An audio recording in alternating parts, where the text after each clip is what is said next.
Hello, campers. Grab your marshmallows and gather around the true crime campfire. We're your camp counselors. I'm Katie. And I'm Whitney. And we're here to tell you a true story that is way stranger than fiction. We're roasting murderers and marshmallows around the true crime campfire.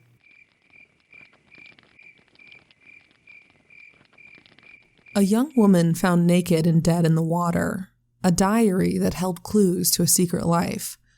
Dark truths hidden behind suburban walls, and a mind at war with itself.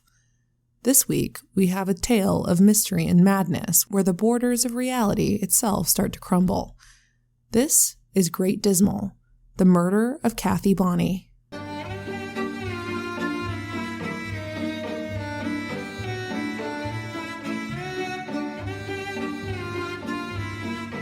So, campers, we're starting this one in Camden County, North Carolina, just across the border from Virginia. Sunday, November 22nd, 1987. Wes Lindquist had gone out for a drive to clear his head after church. The pastor had been railing against men who mistreat women, and this had hit home for Wes. He'd only recently found religion and now worked as a handyman at the church and had just gotten engaged. Before that, though, he'd been kind of a player, very much a love-him-and-leave-him kind of dude, and the sermon had left him riddled with guilt over his fornicating past, and also about the impure thoughts that plagued him about his as-yet unconsummated new relationship. His drive took him down Highway 17, where he stopped beside the Dismal Swamp Canal to wrestle with his thoughts and skim rocks across the water. The canal runs down the eastern edge of the Great Dismal Swamp, 500,000 acres of tangled wetland that teems with life and is just about as appealing as the name suggests it will be. On this chilly November day, with bare branches scratching at the cold, clear sky as far as the eye could see, the Great Dismal was a dark and sinister place. Down by the water, Wes caught a glimpse of something pale and went for a closer look. He saw what he thought was a sex doll, lying half in and half out of the canal, the hair from its wig spreading across the dark water. And I want to preface this next part by telling you that a detective later described Wes as someone who, quote, didn't have all his oars in the water. The cheese wasn't very firmly on my dude's cracker, in other words.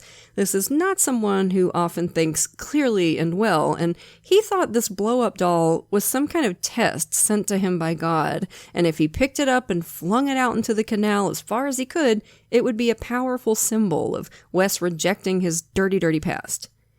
That, at least, was what he would tell the cops, but I have a horrible suspicion that our boy Wes was fully intending to take home a blow-up doll he found in a swamp to help him with his horrible, sinful urges. At any rate, he reached out for the doll's foot, but as soon as he touched it, he felt cold, clammy flesh, and a trickle of blood ran down his hand. This was not a doll. It was the naked body of a young woman.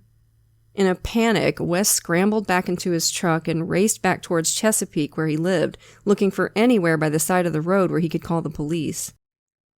He saw a roadside phone booth and made a frantic 911 call, then headed back to wait beside the body. When a patrol officer arrived, Wes was agitated, insisting they cover up the young woman to preserve her modesty. The officer agreed with Wes that they should do that, but first Wes should take a seat in the back of his patrol car and catch his breath, relax a little. It wasn't till he was in there that Wes realized there's no way out of the back of a police car from the inside. The officer had met a weird, frantic man who had found a dead, naked girl, and he'd figured there was a good chance the killer was standing right in front of him. He wanted to keep Wes secure until the detectives arrived. Investigators thought the victim was somewhere between her mid-teens and mid-20s. It was clear that identifying her would take some work. She'd been shot 27 times, including one shot to her head that had left her face swollen and distorted. They initially suspected the victim had been killed elsewhere and dumped here. The canal was just yards from the highway. But they soon found evidence of gunfire at the scene and recovered a green sweater and a torn teddy from the side of the canal, both bloody. It looked like the victim had been shot and killed right here, and then stripped naked and discarded by the side of the water. She'd been shot 27 times with .22 caliber ammunition. That suggested a couple of things. First, this was no heated, spur-of-the-moment killing. The killer had shot their gun empty, reloaded, then shot it empty again, at least twice. Second, this was obvious overkill, which often suggests some kind of close emotional relationship between killer and victim. The body was free of any signs of animal or insect activity. It hadn't been here long, probably less than a day, but it had been there too long to make Wes Lindquist a likely suspect. He was released, but told not to leave town. The young woman's identity would not be a mystery for long. That morning in Chesapeake, Virginia, about 20 miles from where the body was found, Tom Bonney had tried to report his daughter Kathy as missing. She hadn't come home the night before, but Kathy was 19 years old, an adult. She could only be reported missing after 24 hours. Wes Lindquist had found the body at around 3 p.m. At 7, Tom Bonney called the police to say Kathy was still missing and it had now been 24 hours since anyone had seen her. The grim logic here was inescapable. A young woman was missing. A young woman's body had been found. An officer went to interview the Bonney family. Carefully, though. They didn't know for sure that their murder victim was Kathy Bonney, and there were plenty of reasons why a 19-year-old girl might skip out for a day or so. Kathy Bonney was a smart, pretty young woman with big dreams. She was a prolific writer and had her heart set on making a living with mystery novels. Oh. For now, though, she worked as the secretary at her dad's junkyard and had almost saved up enough money to get her own place over in Virginia Beach. Kathy had 5 siblings, and they and their parents were all crammed into a nice but small house on Briarfield Drive. Kathy was the oldest and clearly the star of the family, the one everybody expected to make something of herself. Tom was always bragging about his smart daughter. Her mom, Carol, was kind of awkward, and Kathy was one of her only friends, in some ways her only solid connection to life outside of the home. Kathy drove her places and made sure to carve out time to spend with her lonely mom. But Kathy also had a rebellious streak. She and her friend Jill Kelly had gotten into some minor league trouble when she was younger for shoplifting underwear and vandalizing the parochial school they'd both been sent to try and improve their behavior. But like a lot of young women, Kathy's acts of rebellion mainly revolved around l'amour. She developed ninja-level skills at sneaking out of the house after dark to go see her boyfriends, and sneaking back in without anybody knowing. Yeah, been there, done that. Sorry, Mom. Her current boyfriend was a guy named John Hoskins. John was 1 year older than Kathy, and until 10 days ago, he'd worked at her dad's junkyard. It's not clear why he stopped working there, but I'd bet a reasonable amount of cash that Tom Bonney had some clue of what was brewing between his employee and his daughter and tried to put the kibosh on it. But not only had that ship already sailed, it was playing the theme from the Love Boat as it left the harbor. Kathy was riding the high of an exciting new romance, although her friends didn't think she and John would last long. They had good reason for their doubts, namely that John Hoskins was married and had a young daughter. Yikes. The whole relationship was a mess and really only defensible when you remember that they were 19 and 20 years old, which is right in the sweet spot for making awful life choices, especially when it comes to, bumping uglies. But the investigators' attention would quickly focus on a second mysterious guy also named John. Tom Bonney's junkyard business was thriving. Chesapeake was just south of Norfolk, and the naval base there was home to tens of thousands of service people, usually young, often with shitty vehicles they had to drive till they started falling apart. Tom would buy their junkers for peanuts, strip them, and sell the parts for a profit. He often netted about $1,000 a week from the junkyard, and you can multiply that by 3 to get today's value, so good money. With them both working in a junkyard, obviously Tom and Kathy sometimes talked about cars. Kathy wanted one of her own, as any 19-year-old spreading her wings would, and Tom knew exactly what her ideal vehicle was, a Chevy Blazer, a classic 2-door SUV.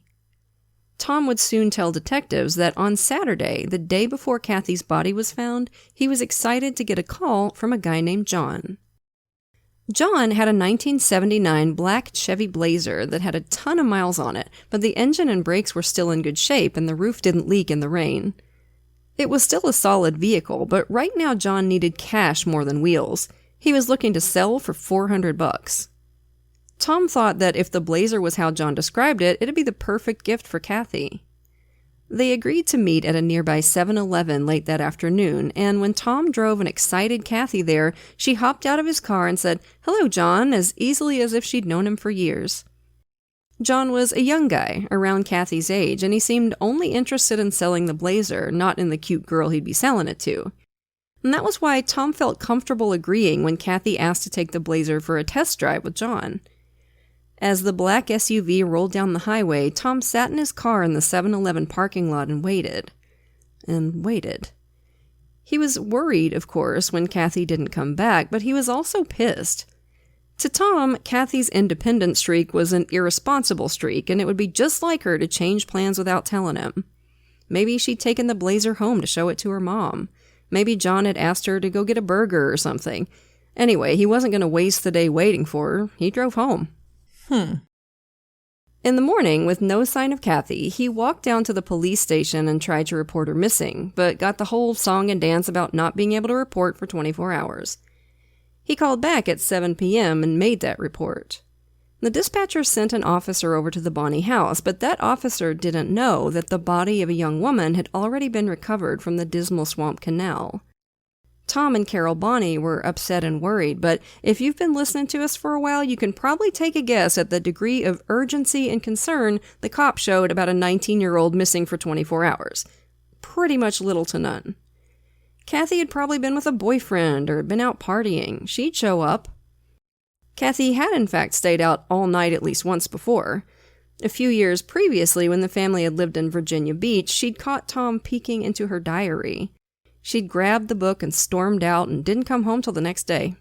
Just as he was about to leave, the dispatcher put the officer in touch with detectives at the crime scene.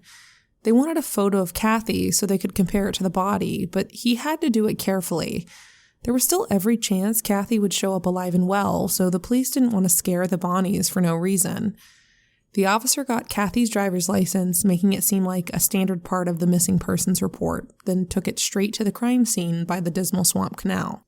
Detective Martin Williams took the driver's license into the ambulance where the victim's body was, but he still couldn't be sure that this was Kathy.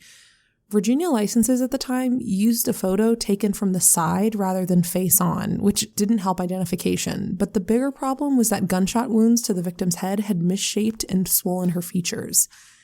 Detective Williams couldn't be sure, but he was close to sure.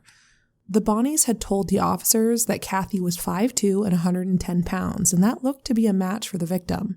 No other young women had been reported missing nearby, either in Virginia or North Carolina.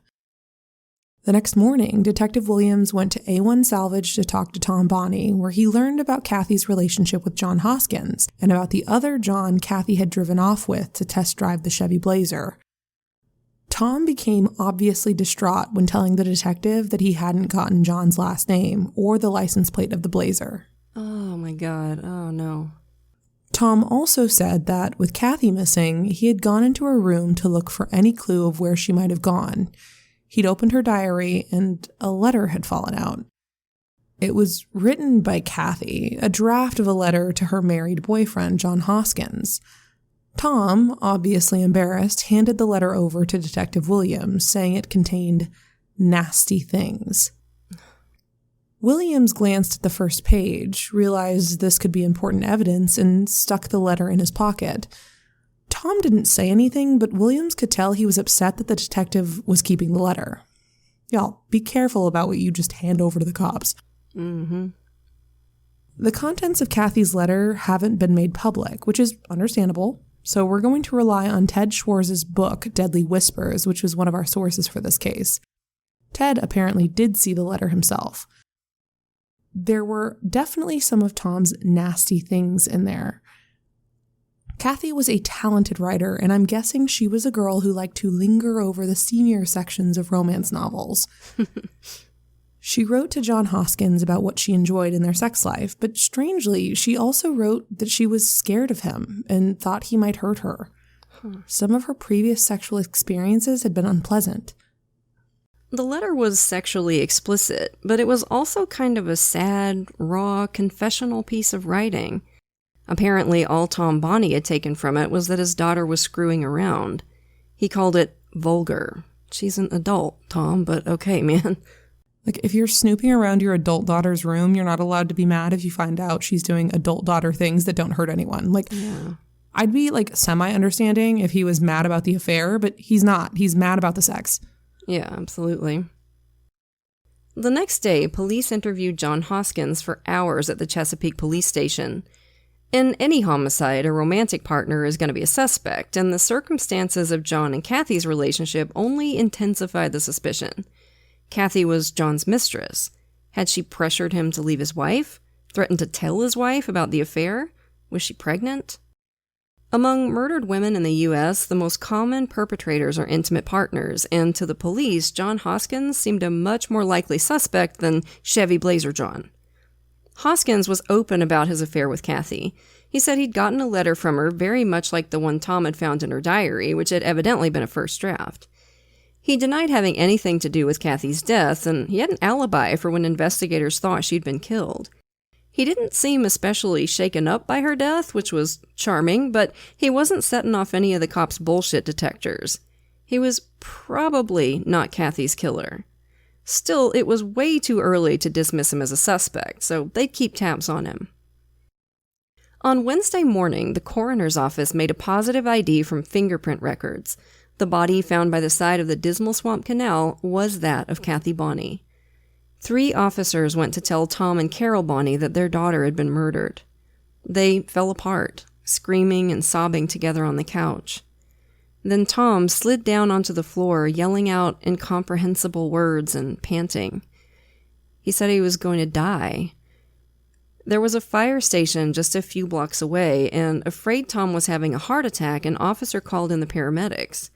That Tom wasn't having a heart attack, but he was hyperventilating and having heart palpitations, a panic attack, completely understandable under the circumstances.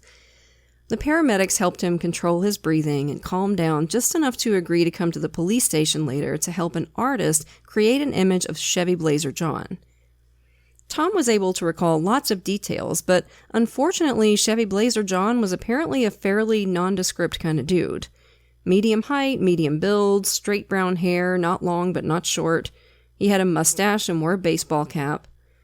As the identikit artist, Detective Castello, honed in on more specific details like the shape of the eyes, mouth, and hairline, the image started to look like a distinct, recognizable face. Once Tom had gone, other officers looked at the portrait and recognized the man it showed. It was Detective Castello. Tom Bonney had described the man sitting across the table from him, something that happens from time to time with distraught witnesses, and Tom Bonney was still clearly distraught. Some people describe themselves, too. That's pretty common, which is interesting. Tom clearly thought that the police should keep looking at Kathy's boyfriend, John Hoskins. Tom said that he'd owned a sawed-off .22 caliber rifle, but that it and some ammunition had been stolen from his truck. The theft had happened right before he'd fired Hoskins. Tom didn't know the brand, the serial number, or anything else about the rifle that might help identify it. His junkyard was a cash business, and Tom felt the need to protect himself from robbery. He always had guns around, bought privately and casually with no records. Super. And Tom's rifle wasn't the only piece of potential evidence that was missing. Shortly after Kathy's funeral, he'd sold his Chevy Impala to a guy outside a junkyard over in Norfolk. This wasn't at all unusual for Tom. He'd often sell his personal vehicle if he could get a good price and just replace it with one brought into the junkyard. And as far as investigators knew, the Impala had nothing to do with Kathy's murder, other than being the car Tom had driven her in to take a look at the Chevy Blazer.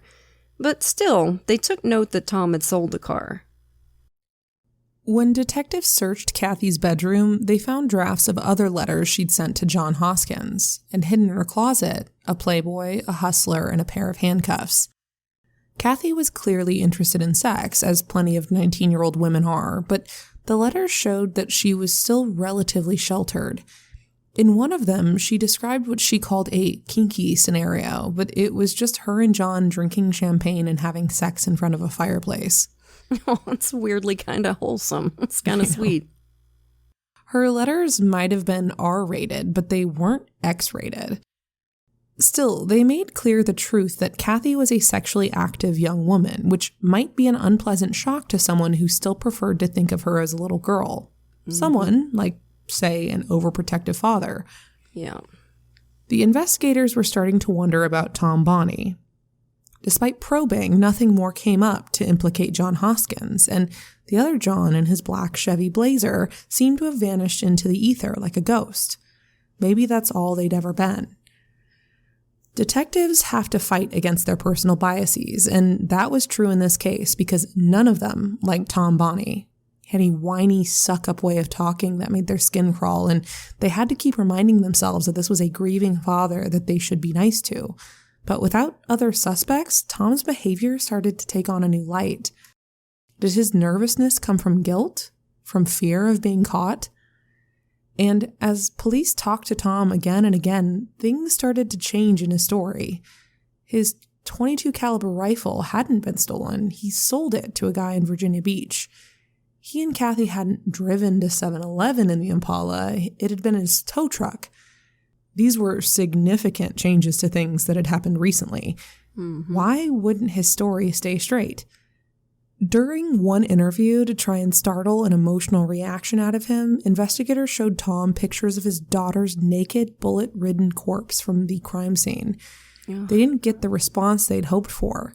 Tom agreed that these were sad, awful pictures, but he just refused to accept that the young woman in them, deathly pale, with features misshapen by gunfire, was Kathy.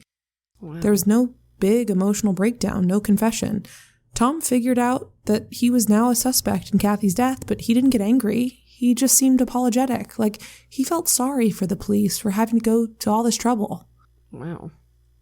A few days later, Detective Williams got a call from Tom, and for the first time since Williams had met him, Tom sounded upbeat and happy.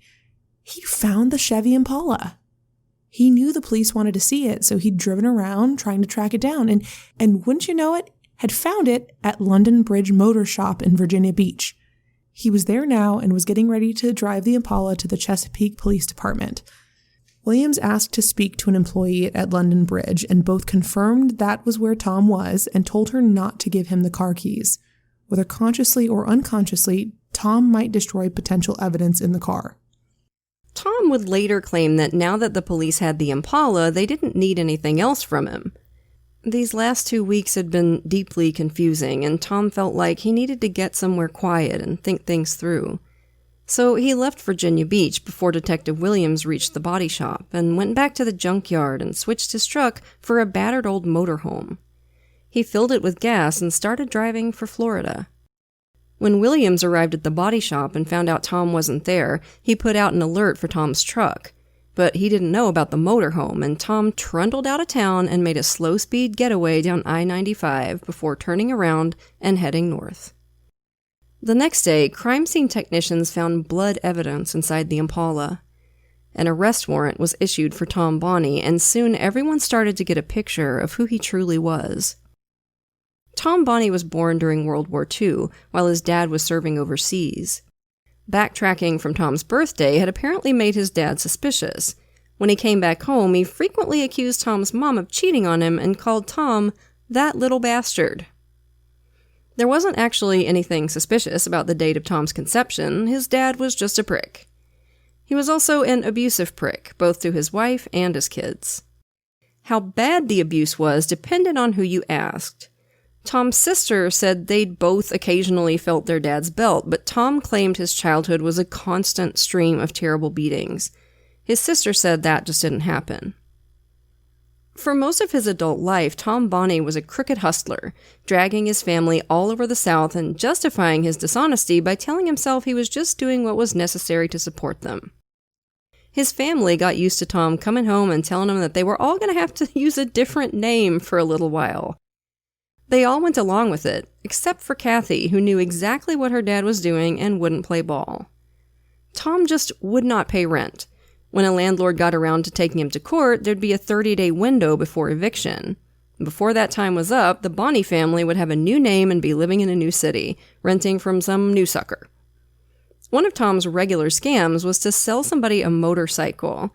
As part of the transaction, he'd get the buyer's address, and in a few days, he'd sneak over at night and just steal the bike back. Then he'd sell it again, and rinse and repeat till the local heat got too much and the family would yet again move to a new town. What a champ.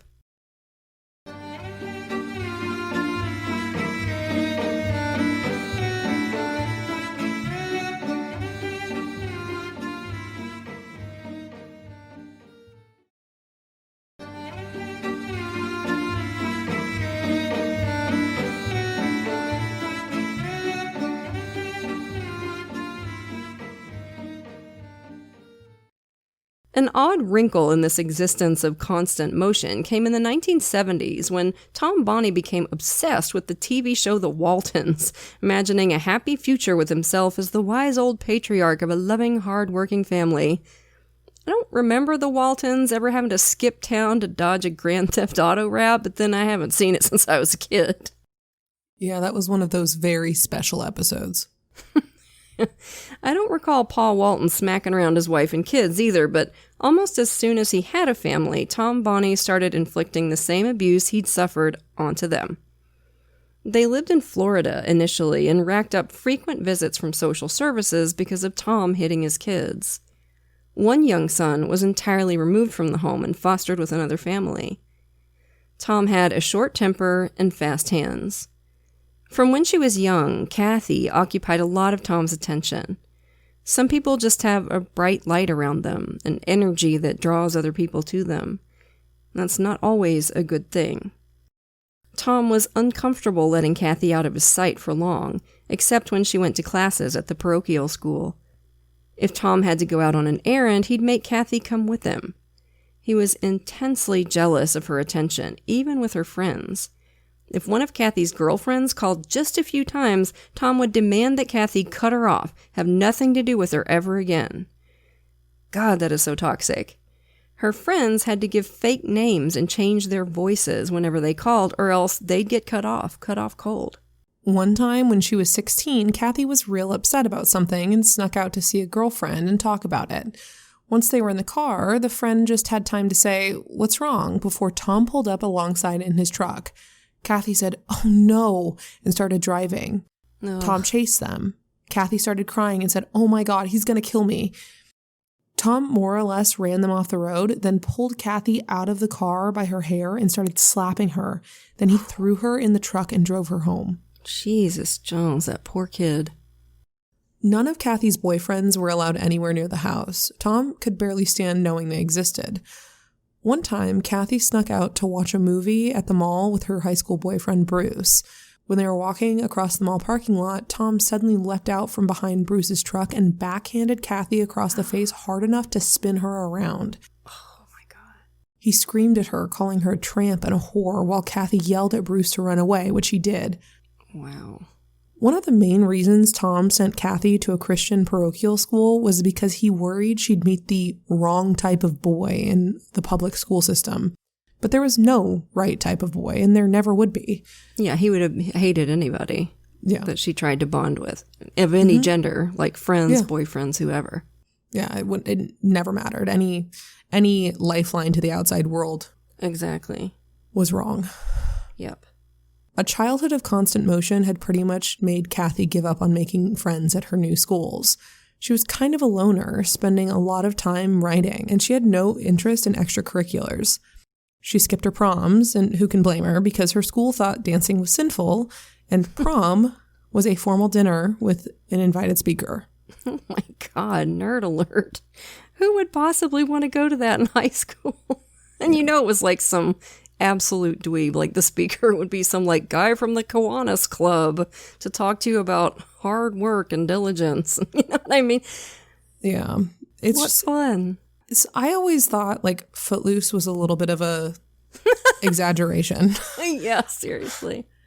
Turns out, not so much. Not so much.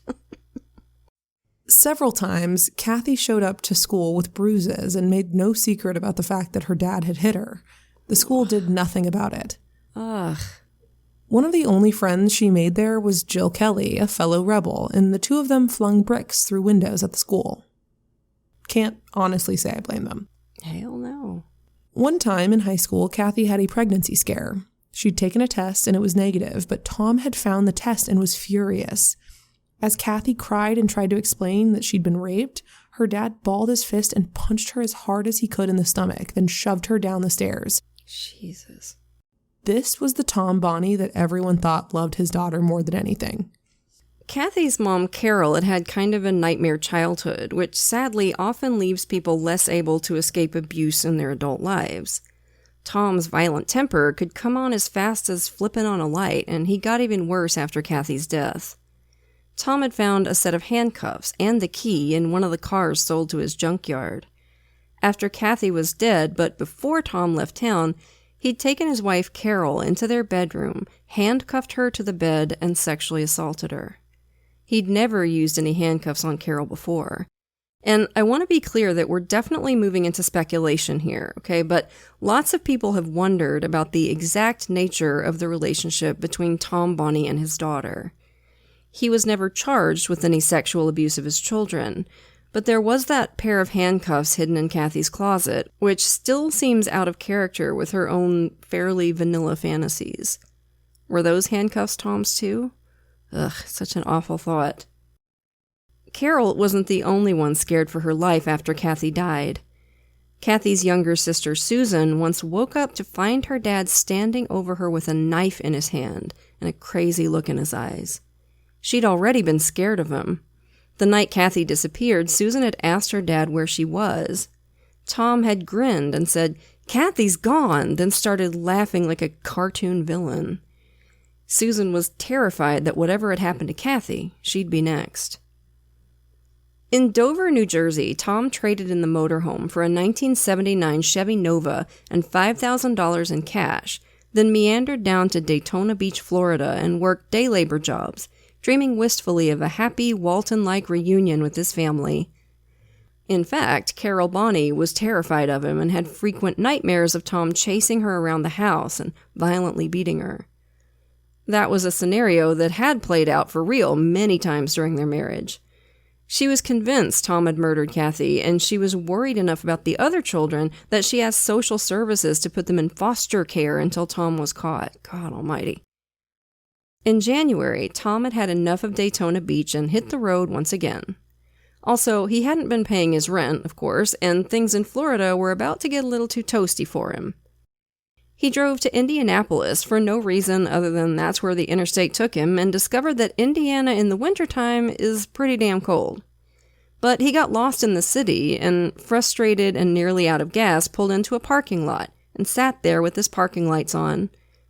This was not the best part of town, and police officer Julie Schiff, while walking her beat, thought that a dude just sitting in his car with out-of-state plates was weird enough that she radioed in for a license check. At the same time, Tom saw her and waved her over to ask directions to the interstate. As she got closer, Julie's headquarters called her back to tell her the car was registered to a Tom Bonney, wanted in North Carolina for murder.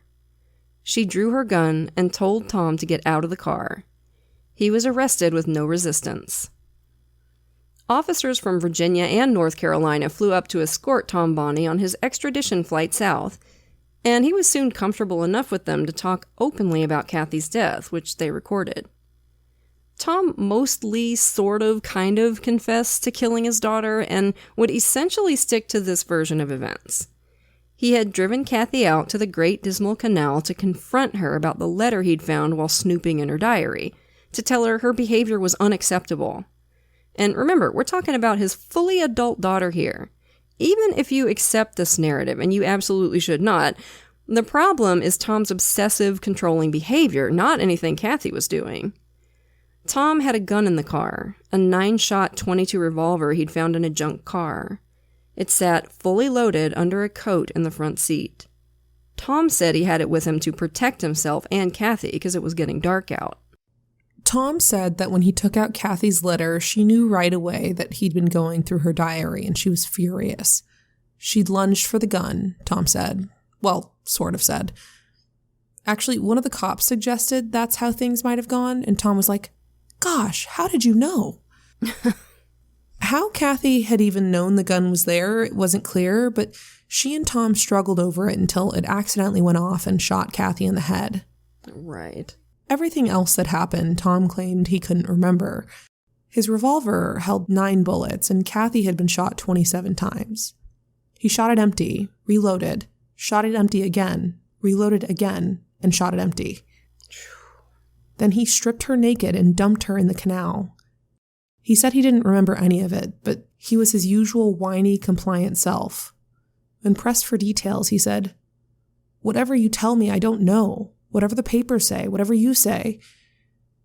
When the detective asked if he remembered taking off his daughter's clothes, he said, "Probably." Tom, buddy, that's not a probably question.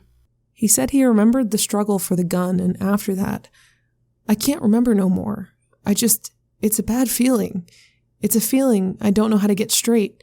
When you go over the edge or something, it's like you're on remote control. It don't stop. Most of his story was vague and confused. Not long after, the tow truck at Tom's junkyard had engine trouble. The mechanic drained out the fuel and heard rattling in the fuel tank. Inside, he found 27 shell casings. So, as confused as Tom presented himself as, he'd carefully collected and disposed of evidence from the scene. Yeah. Now, so far, this has been a grim, dark case of generational abuse, but things are about to get weird. Dr. Paul Dell was a psychiatry professor at Eastern Virginia Medical School. His specialty was family therapy, but he had a fascination with dissociative identity disorder, or as it was called at the time, multiple personality disorder. The guy liked to collect newspaper clippings that he thought showed signs of people with the condition. But what he really should have been doing was trying out for the Olympic long jump team, because Dr. Dell could make some huge leaps. For example, he read about a high school baseball player who could pitch both left and right-handed. I said to myself, Dr. Dell said, that's the kind of thing a multiple could do. And he more or less invented a history of abuse for this ambidextrous kid he'd never met. Seems real ethical to me. Oh my God. Also, I remember a headline from 2015 when pitcher Pat Venditti made his first appearance for the Oakland A's. He could pitch with both hands too, and the headline said, "Amphibious pitcher makes debut." A baseball star and a Teenage Mutant Ninja Turtle. Talented guy. That's why editors matter. So, obviously, this Dr. Dell was seeing DID everywhere he looked, and the Bonney case quickly caught his attention. News reports showed Tom in very different moods, hiding his face from the cameras on his way to arraignment, then demanding to make a statement to the press before going to jail. Newspaper reports told of Carol Bonney describing how her husband would sometimes flip out and then not even remember a minute later. And Dr. Dell focused on something Tom was reported as saying about the gun used to kill Kathy. It was thrown in the river. This, to Dr. Dell, was dissociative language, one alter personality describing something they'd witnessed but not done themselves. According to Ted Schwartz's book, the actual recording has Tom saying, "I throwed it in the river," but Dr. Dell didn't know that at the time. He happened to be a casual acquaintance of Tom's defense attorney, and he called him up to say, "I think I know what's going on with this guy." Multiple personality disorder, now more commonly called dissociative identity disorder, is a condition characterized by the existence of two or more distinct identities within one person, often with separate names, behaviors, and memories. Contrary to what you may have seen on TikTok, it's actually very, very rare and often associated with severe childhood trauma or abuse. Tom Bonney had already been evaluated by jail psychiatrists who noticed that he played dumb whenever he was with the doctors, but not when he was with the other inmates. He was trying to manipulate them. Nevertheless, the psychiatrist thought that Tom genuinely did experience dissociation from reality from time to time, although they weren't really sure about the details. It was certainly a long way from a plea of not guilty by reason of insanity.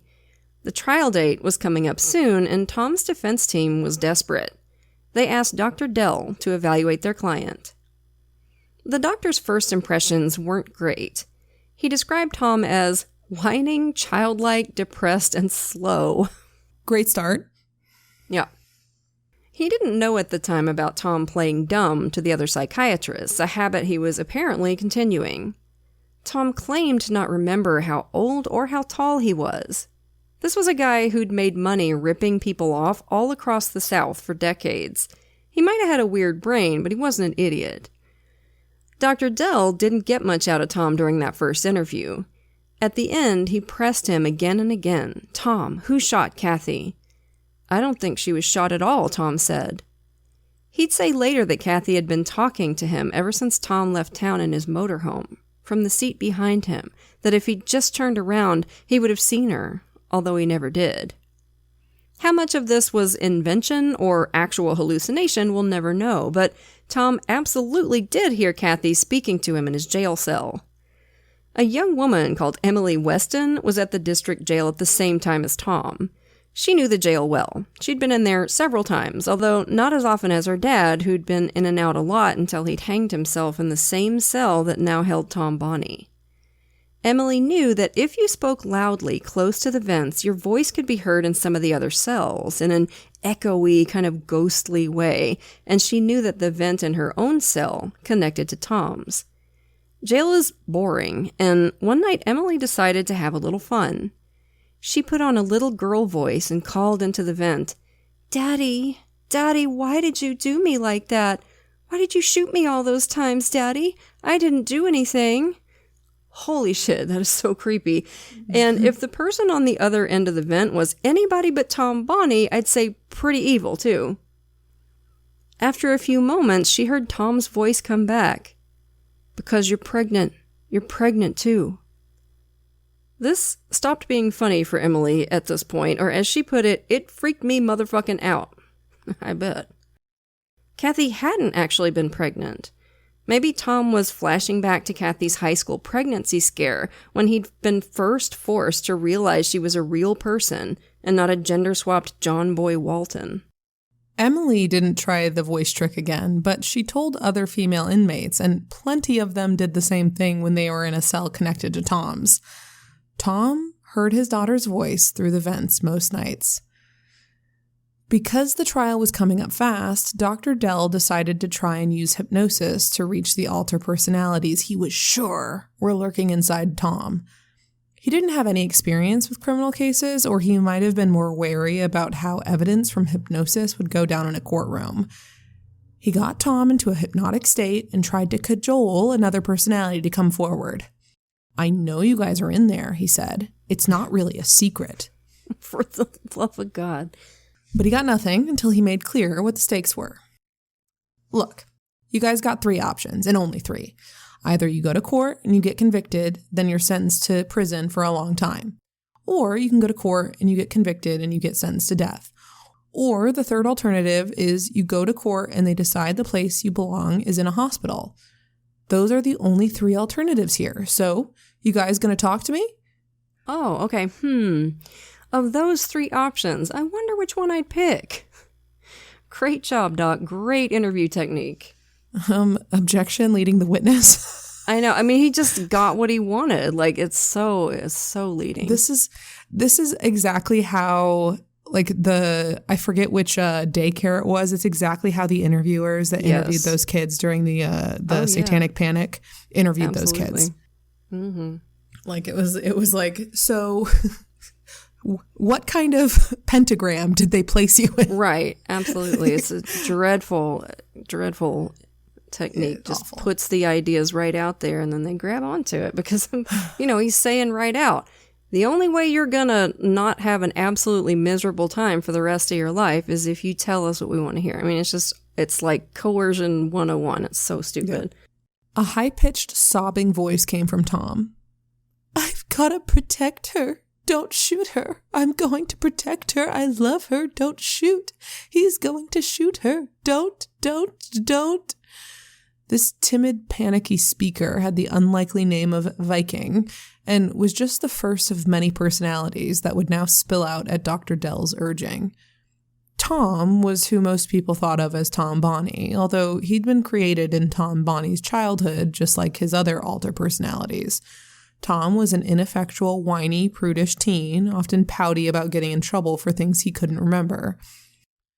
Mammy was literally Tom's grandmother, whom he loved. At her funeral, Tom had taken a flower from her grave as a memento. But Mammy had still been alive in her coffin, just waiting for this chance to travel up through the flower and into Tom, where she'd remained as a comforting presence. Okay. Satan was not the devil, but a powerful protective figure who bragged that he knew everything and could do anything. He hated God and Jesus and called Tom the wimp and claimed he could control anyone.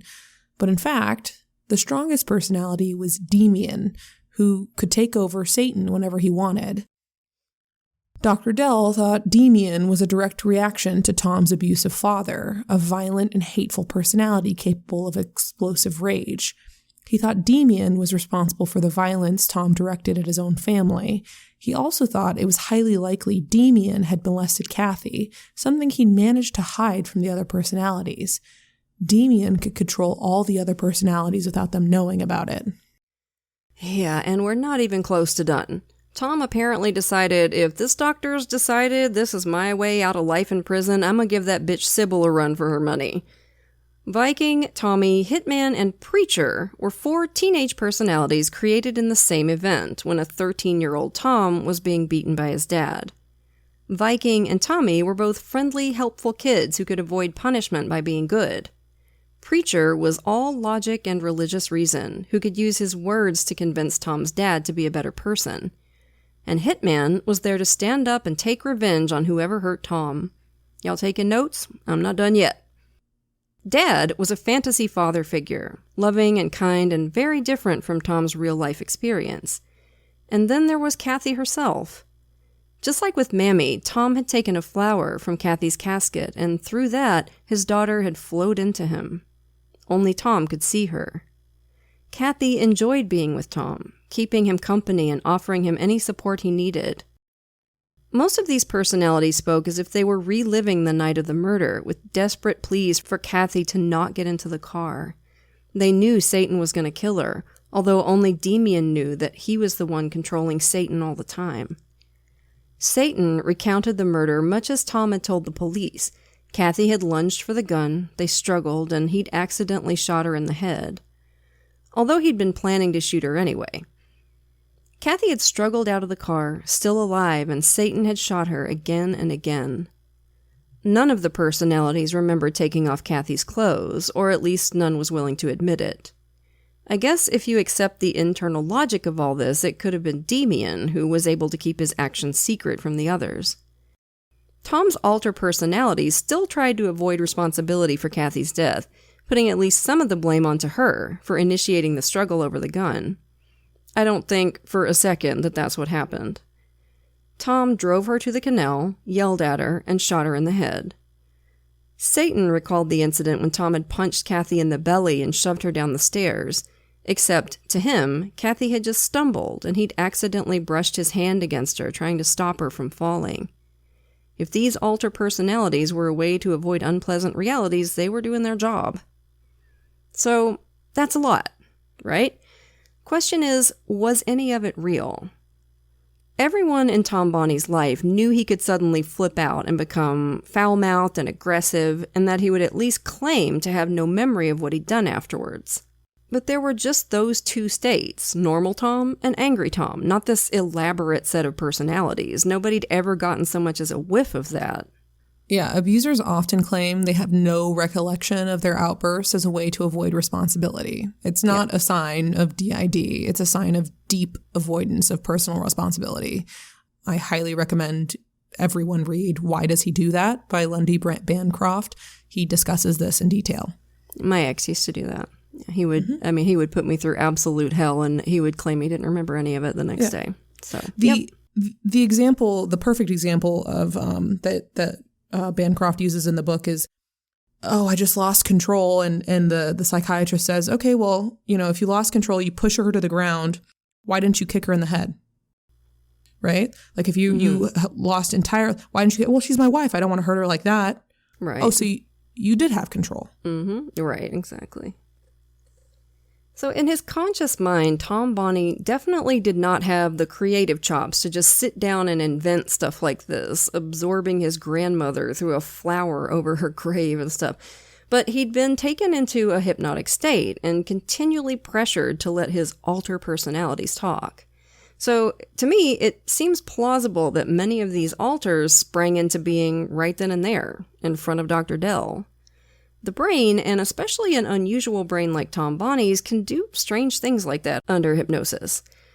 Lots of analysis has been directed at Tom Bonney's brain over the decades, and I guess we'll never know for sure what was going on in there, but we do know that tales of Viking and Demian and Satan didn't do much of anything to convince a North Carolina jury that Tom Bonney wasn't culpable for his daughter's murder. He was found guilty of first-degree murder and sentenced to death. When Tom's appeals reached the North Carolina Supreme Court, they voided the death sentence on the basis that the jury had been improperly instructed, although the murder conviction stuck. Tom's courtroom behavior at his next sentencing hearing convinced the judge to declare a mistrial, and he suspended proceedings until Tom was declared competent to stand trial. In 1994, Tom and another prisoner escaped from Central Prison in Raleigh by crawling through a trash compacting chute and hiding in a garbage truck. Authorities were mostly convinced that the two of them had been smushed to death by the trash compactor, but they'd both gotten out. Tom visited the graves of Kathy and his mother, who died while he'd been on death row. We don't have any sources on whether he sucked his mom's consciousness into his brain via a convenient daffodil, but, Probably. He wandered around for 4 days before being recaptured. Tom wasn't declared competent for sentencing until 2007, when he was given a life sentence. The last reference to him we found was from 2023, when he was in a minimum security prison at the age of 91. There's no obituary, so I assume he's still there 2 years later. Why do people like this always live to be 1,000,000 years old? And nice people will keel over at 40. It's like, is evil some kind of preservative? I don't get it. This is such a sad, disturbing story. A young woman just on the cusp of freedom, saving money to get the hell out of her parents' stifling house, dreaming of making it as a mystery novelist. Just cut down before she even hit 20 by a dad who found one racy letter and decided his daughter was a filthy slut. It's just awful. And I have a theory. I'm pretty sure that this is the case that inspired David Lynch's TV show Twin Peaks. Now, if you're a fan, you've probably made that connection already. We've got a dad possessed by an evil spirit, beautiful young daughter who's living a double life, secret diary. I mean, it's so close. If David Lynch did not know about this case, it's one of the most bizarre coincidences I've ever seen. And like Twin Peaks, the story at its core is a story of innocence versus evil, goodness versus meanness and jealousy. There's something very dark fairy tale about it, right down to the name of the place where it happened, the Great Dismal Swamp. It's heartbreaking that the one place where Kathy should have felt safe, the person she should have trusted more than anyone, ended up as her greatest danger. So that was a wild one, right, campers? We'll have another one for you next week. But for now, lock your doors, light your lights, and stay safe until we get together again around the True Crime Campfire. If you haven't booked your spot on the CRIMEWAVE True Crime Cruise from November 3rd through November 7th, get on it, y'all. Join Katie and me, plus Last Podcast on the Left, Scared to Death, and Sinisterhood for a rockin' good time at sea. There will be buffets. There will be swimming pools. There will be nights out on the deck looking at the stars. We will be king of the world, okay? You can pay all at once, or you can set up a payment plan, but you got to have a fan code to book a ticket. So go to crimewaveatsea.com/campfire and take it from there. And as always, we want to send a grateful shout out to a few of our lovely patrons. Thank you so much to Christina, Jody, I assume that's how you want me to say it, Ilsa, and Jody. We appreciate y'all to the moon and back. And if you're not yet a patron, you're missing out. Patrons of our show get every episode ad-free, at least a day early, sometimes even more, plus tons of extra content, like patrons-only episodes and hilarious post-show discussions. We're about to start reacting to the reality show Love After Lockup for the patrons. That's going to be fun. And once you hit the $5 and up categories, you get even more cool stuff.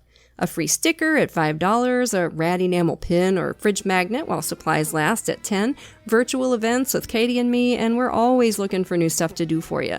So if you can, come join us at patreon.com/truecrimecampfire.